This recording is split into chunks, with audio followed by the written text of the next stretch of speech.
So అరేలో మనకి duplicate values print చేయాలంటే first మనం ఒక అరేనే తీసుకోవాలి. ఆ తీసుకున్న అరేని ఫస్ట్ అన్ని వాల్యూస్ ఏవైతే ఆ వాల్యూస్ రిపీట్ చేయాలి.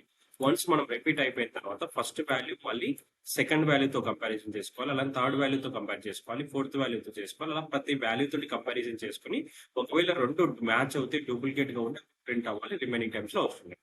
సో అందుకోసం ఏంటంటే ఫస్ట్ అన్ని వాల్యూస్ ని రిపీట్ అవ్వడం కోసం ఇక్కడ తీసుకుంటున్నా. ఫస్ట్ వాల్యూ మళ్ళీ సెకండ్ వాల్యూ నుంచి మిగతా అన్ని వాల్యూస్ తో కంపారిజన్ చేసుకోవాలి కాబట్టి దానికోసం ఇన్నర్ గా ఇంకొక లూప్ అనేది మెన్షన్ చేస్తాం. ఈ లూప్ లో ఏంటంటే ఐ వాల్యూ 0 ఉంటే 1 పెడతాం. అప్పుడు ఏమవుతుంది అని అంటే ఇన్ కేస్ ఐ వాల్యూ 0 ఉంటే ఇక్కడ ఐ ప్లస్ 1 అవుతుంది. అంటే జే వాల్యూ 1 అవుతుంది. అంటే 1 నుంచి స్టార్ట్ అయ్యి మిగతా ఈ యొక్క రిమైనింగ్ నెంబర్స్ తోటి అనేది కంపారిజన్ చేస్తాం. అలా కంపారిజన్ చేసుకోవడం అయిపోయిన తర్వాత ఒక ఇఫ్ కండిషన్ ని యూజ్ చేసి దాని నుంచి మనం రిపీటెడ్ ఏది ఇఫ్ కండిషన్ మ్యాచ్ అయితే కండిషన్ ఎప్పుడైతే చెక్ చేసుకుంటాం ఆ పర్టికులర్ కండిషన్ అనేది మనకి మ్యాచ్ అవుతే మనకి ఆ వాల్యూ అనేది అంటే డూప్లికేట్ ఉన్న వాల్యూస్ ఏవైతే ఆ వాల్యూస్